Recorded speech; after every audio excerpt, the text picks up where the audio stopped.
வணக்கம் and welcome to the show interesting info. September 1 இன்னைக்கு vaccine டே அப்படின்னு சொல்லிட்டு ஆஸ்திரேலியாவில் ஒரு டே வந்து செலிப்ரேட் பண்ணுறாங்க. இது வந்து வசந்த காலத்தினுடைய அந்த துவக்கத்தை தான் பார்த்தீங்கன்னா அவங்க இவ்வளோ பிரம்மாண்டமாக செலிப்ரேட் பண்ணுறாங்க. இது ஃபஸ்ட் டைம் 1838 டாஸ்மேனியா அப்படின்ற ஒரு பிளேஸில் இந்த செலிப்ரேஷன் ஸ்டார்ட் ஆயிருக்கு. அதுக்கப்புறம் பார்த்தீங்கன்னா அவங்க அங்கே வளரக்கூடிய அந்த பூவுக்கு இம்பார்ட்டன்ட் கொடுக்க ஆரம்பிச்சிட்டாங்க. அது பேர் தான் வேட்டில் அப்படின்ட்டு. ஏன்னா இந்த பூவை பொறுத்த வரைக்கும் பார்த்தீங்கன்னா அவங்கள பழங்குடி மக்களாக இருக்கிறாங்களே அந்த மரப்பட்டையிலேருந்து வரக்கூடிய பிசினியை எடுத்து சாப்பிடுவாங்களாம். அது ஒரு உணவுப் பொருளாக அவங்க யூஸ் பண்ணுறாங்களாம்.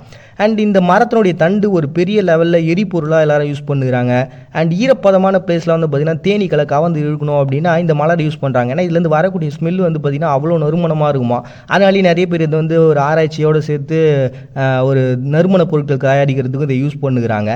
அண்ட் இந்த மரம்ன்றது இந்த பூவை பொறுத்த வரைக்கும் பார்த்திங்கன்னா 1908 ஏஜே காம்பெல் அப்படின்ற பர்சன் இதுக்காக அருங்காட்சியெல்லாம் வச்சு நடத்தியிருக்காரு. ஸோ இது அப்படியே டெவலப் ஆகி இது ஒரு அன்அஃபிஷியலான அவங்க நேஷனல் ஒரு ஃப்ளவராக தான் பார்த்திங்கன்னா இது வச்சுருந்துருக்காங்க.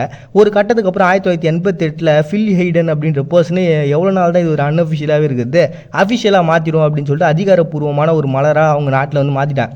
அப்படி இந்த வேட்டில் அப்படின்ற ஒரு ஃப்ளவருக்காகவும் அந்த வசந்த காலத்தினுடைய துவக்கத்தை கொண்டாடணுன்றதுக்காக தான் பார்த்தீங்கன்னா நீங்கள் ஆஸ்திரேலியாவில் வேட்டில் டே அப்படின்னு சொல்லிட்டு ஒரு டே வந்து செலிப்ரேட் பண்ணுறாங்க செப்டம்பர் 1. நெக்ஸ்ட்டு வெட்ரான்ஸ் டே அப்படின்னு சொல்லிட்டு பொலாந்தில் ஒரு டேங்க. நிறைய பொலாந்தில் நம்மளும் பார்த்துருக்கோம். இந்த வருஷம் ஆரம்பிச்சதுலேருந்து எல்லாமே இந்த போர், அதனுடைய அனுசரிப்புகள், அதனுடைய வெற்றி, இதை தான் பொலாந்து செலிப்ரேட் பண்ணுறாங்க. சரி, இன்றைக்கி விஷயத்துக்கு வரும். இது வந்து பார்த்திங்கன்னா ஜெர்மனுடைய ஆக்குப்பையில் இவங்க இருந்த சமயத்தில் போராளிகள் ஒரு தனி குழுவாக இருந்து என்ன பண்ணியிருக்காங்க, போரிட்டுக்கிட்டே இருந்திருக்காங்க. கடைசி வரைக்கும் அவங்க என்ன தான் ஃபுல்ஃபில்டாக வந்து ஆக்குப்பை பண்ணியிருந்தாலும் பொலாந்த ஒரு சைடு வந்து பார்த்திங்கன்னா கொரில்லா போர் அப்படின்றது நடத்திக்கிட்டே தான் இருந்திருக்காங்க அவங்களோட சப்போர்ட் பண்ண நாடுகளோடு சேர்ந்து. ஸோ அப்படி அதில் இறந்து அவங்கள நினைவு கூறணும்னு சொல்லிட்டு தான் பார்த்திங்கன்னா இன்றைக்கி வெட்ரான்ஸ் டே அப்படின்னு சொல்லிட்டு அவங்களோட வீரத்தை கௌரவிக்கக்கூடிய ஒரு நாளாக பொலாந்தில் வந்து அனுசரிக்கிறாங்க September 1. Next disaster prevention day அப்படின்னு சொல்லிட்டு ஜப்பானில் ஒரு டேங்க. ஜப்பானை பொறுத்த வரைக்கும் அந்த நிலநடுக்கங்களுக்கு பஞ்சமில்லாத ஒரு ஊர். ஏன்னா வருஷத்துக்கு கிட்டத்தட்ட 1500 நிலநடுக்கங்கள் வருமா, இல்லை ஒரு 100 நிலநடுக்கத்தை நம்மளால் உணர முடியும். அந்த அளவுக்கான பிரச்சனைன்றது அவங்க நாட்டில் இருக்குது. அதனால தான் குழந்தைங்களுக்கு கூட பார்த்திங்கன்னா அந்த ப்ரிவென்ஷனை சின்ன வயசுலேருந்து சொல்லி தருவாங்க. ஸோ அதுக்காக தான் இந்த டே. சரி, இந்த டே எப்படி உருவாச்சு அப்படின்னு பார்த்தீங்கன்னா 1923 ஆன்ஷி அப்படின்ற இடத்துல வந்து ஒரு பெரிய நிலநடுக்கம் ஏற்பட்டுச்சு. அதை தொடர்ந்து அதை சுற்றி இருக்கக்கூடிய ஒரு 2 பிளேஸு, அப்புறம் அங்கே இருக்கக்கூடிய ஒரு துறைமுகம், இது எல்லாமே பாதிக்கப்பட்டுச்சு. கிட்டத்தட்ட 4 நிமிஷம் இந்த பூகம்பம்ன்றது நடந்திருக்கு. அதில் ஒரு 40,000 பேர் காணாமல் போனவங்களோட உட்பட 1,42,800 பேர் வந்து இறந்து போனாங்க. அவங்க நாட்டில் வந்து இந்த போர்களுக்கு அப்புறமா நடக்கிற ஒரு பெரிய பேரழிவுன்னு பார்த்தா இது ஒன்று. இன்னொரு கான்செப்ட்னா பார்த்தீங்கன்னா இந்த பூகம்பம் அப்படின்றது 416 வருடத்திலே வந்து பார்த்தீங்கன்னா குறிப்பீடுகள் அப்படின்றது இருக்குது.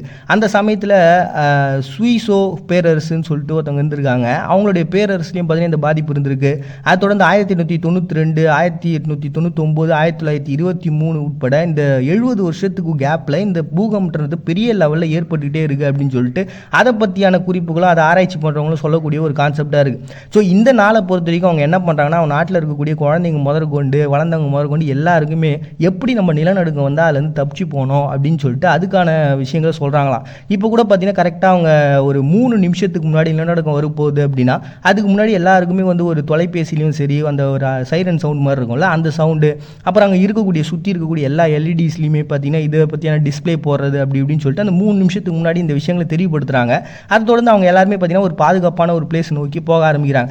அதெல்லாம் சொல்லிக் கொடுக்கக்கூடிய ஒரு நாள் தான் பார்த்தீங்கன்னா இன்றைக்கி டிசாஸ்டர் ப்ரிவென்ஷன் டே அப்படின்னு சொல்லிட்டு ஜப்பானில் ஒரு டே வந்து அனுசரிக்கிறாங்க செப்டம்பர் 1. நெக்ஸ்ட் டே மஷ்ரூம் டே அப்படின்னு சொல்லிட்டு ஸ்வீடனு, நார்வே, டென்மார்க்கில் செலிப்ரேட் பண்ணுறாங்க. இது வந்து ஸ்காண்டினேவியா அப்படின்னு சொல்லிட்டு ஒரு பிளேஸ். அந்த இடத்துல பயங்கர ஃபேமஸாக போயினுக்குது. இந்த மஷ்ரூமை சாப்பிட்றது அப்படின்ற நாடுகளை பொறுத்த வரைக்கும் ஐரோப்பா, சீனா, ஜப்பான், கொரியா, ஆசியா, ஆஸ்திரேலியா அப்படின்னு நிறைய நாடுகள் இருந்தாலும் இந்த நார்வே, ஸ்வீடனு, டென்மார்க் இந்த பகுதியெலாம் பார்த்தீங்கன்னா ரொம்ப ரெகுலராக சகஜமாக எல்லாரும் சாப்பிட்ற ஒரு உணவாக தான் அவங்க யூஸ் பண்ணுறாங்க. இப்போ நம்ம ஊரில் வந்து இட்லி, தோசை நம்ம ஒரு ஃபேமஸாக சொல்கிறோம்ல, அந்த மாதிரி அவங்க ஊரில் வந்து காளான்றது பயங்கர ஃபேமஸ்ஸு. இதை நார்வே நாட்டை சேர்ந்த ஒரு மன்னர் தான் ஃபஸ்ட் டைமாக அவங்க நாட்டுக்குள்ளே கொண்டு வந்துருக்காரு. அதுக்கப்புறம் ஒரு 3 நாடுகளில் இது பயங்கர பிரபலமாக போயிட்டுருக்கு. எதுக்காக இந்த டே முக்கியமாக அப்படின்னு பார்த்தீங்கன்னா மொத்தம் 14,000 வெரைட்டிஸில் காளான்ஸ் இருக்கான். அதுலேயும் 20,000க்கு மேலே இருக்கலாம் அப்படின்ற ஒரு ஆராய்ச்சிகள் வந்து போயிட்டு தான் இருக்கு. ஏன்னா இந்த மஷ்ரூமை பற்றி பெருசாக ஆராய்ச்சிகள்ன்றது கம்மியாக இருக்குது. ஒரு 10% வரைக்கும் தான் நமக்கு இந்த மஷ்ரூமை பற்றியான ஒரு ஆராய்ச்சியில் நம்ம ஒரு ஃபுல்ஃபில்டாக இருந்திருக்குமா. இன்னும் இருக்கக்கூடிய 90% நம்ம இன்னும் கண்டே பிடிக்கல அப்படின்ற பட்சத்தில் நம்ம சாப்பிட்ற இந்த காளான்லாம் நச்சுத்தன்மையாக இல்லையா அப்படின்றது எதெல்லாம் சாப்பிடலாம் எதெல்லாம் சாப்பிடக்கூடாதுன்னு சொல்லிட்டு அதை பற்றி விழிப்புணர்வு ஏற்படுத்துறதுனால தான் பார்த்தீங்கன்னா மஷ்ரூம் டே அப்படின்னு சொல்லிட்டு ஸ்வீடன், நார்வே, டென்மார்க்கில் வந்து நீங்கள் செலிப்ரேட் பண்ணாங்க. குறிப்பாக ஸ்காண்டிவேனியா அப்படின்ற ஒரு பிளேஸில். நெக்ஸ்ட்டு லேக் பைக்கால் டே அப்படின்னு சொல்லிட்டு ரஷ்யாவில் ஒரு டேங்க. இது வந்து அவங்க ஊரில் இருக்கக்கூடிய ஒரு மிகப்பெரிய நன்னீர் ஏரி தான். அதை செலிப்ரேட் பண்ணுறதுக்காக தான் ரஷ்யா இந்த டே வச்சுருக்காங்க.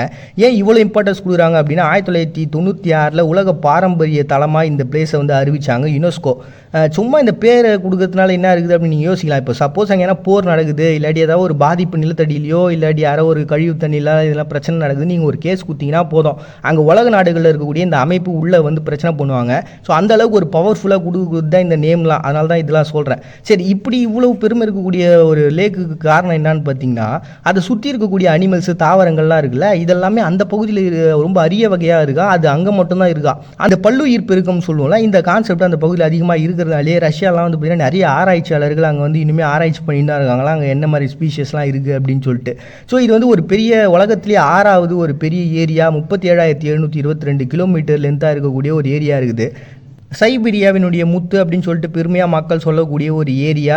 இன்னைக்கு உலகத்தில் 6வது மிகப்பெரிய நன்னீர் ஏரியா இருக்கக்கூடிய இந்த லேக் பைக்காலை வந்து கொண்டாடுறதுக்காகவும் அதனுடைய பாதுகாப்பு உறுதிப்படுத்துறதுக்காக உருவாக்கப்பட்ட ஒரு தினமாக தான் ரஷ்யாவில் இன்றைக்கி வந்து பார்த்திங்கன்னா செப்டம்பர் 1 பைக்கால் டே அப்படின்னு சொல்லிட்டு ஒரு டே வந்து செலிப்ரேட் பண்ணுறாங்க. நெக்ஸ்ட் ஜேர்னலிஸ்ட் டே அப்படின்னு சொல்லிட்டு தாய்வானில் ஒரு டேங்க. இந்த ஜேர்னலிஸ்ட்டை பொறுத்த வரைக்கும் 1933 அவங்களுக்குன்னு பொது கருத்து சட்டங்கள் சொல்லிட்டு ஒன்று கொண்டு வந்தாங்க. அதன் மூலமாக தான் நீங்கள் இதெல்லாம் வெளியிடலாம், இல்லை வெளியிடக்கூடாதுன்னு சொல்லிட்டு அவங்களுக்கு சில உரிமைகள் கொடுக்கப்படலை. அதுக்கான சட்டங்கள்லாம் வந்தனால தான் பார்த்தீங்கன்னா இன்றைக்கி ஜேர்னலிஸ்ட் டே அப்படின்னு சொல்லிட்டு தாய்வானில் ஒரு டே செலிப்ரேட் பண்ணுறாங்க.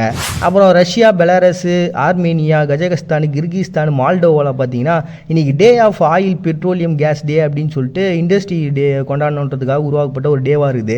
ஏன்னா 1965 பார்த்தீங்கன்னா சோவியத்னால இந்த டே வந்து உருவாக்கி அப்படியே பிரபலம் அடைய ஆரம்பிச்சிது. அதுக்கப்புறம் அந்த டேட்டுன்றது பார்த்தீங்கன்னா எல்லாருக்கும் பிரிய ஆரம்பிச்சிச்சு. ஏன்னா எல்லாருமே வந்து தனியாக இண்டிபெண்டன்ஸாக சுதந்திர நாடுகளாக பிரிஞ்சுட்டாங்களே, அதனால் அவங்களுக்கு ஏற்ற மாதிரியான ஒரு டேஸாக அதை சூஸ் பண்ணிக்கிறாங்க.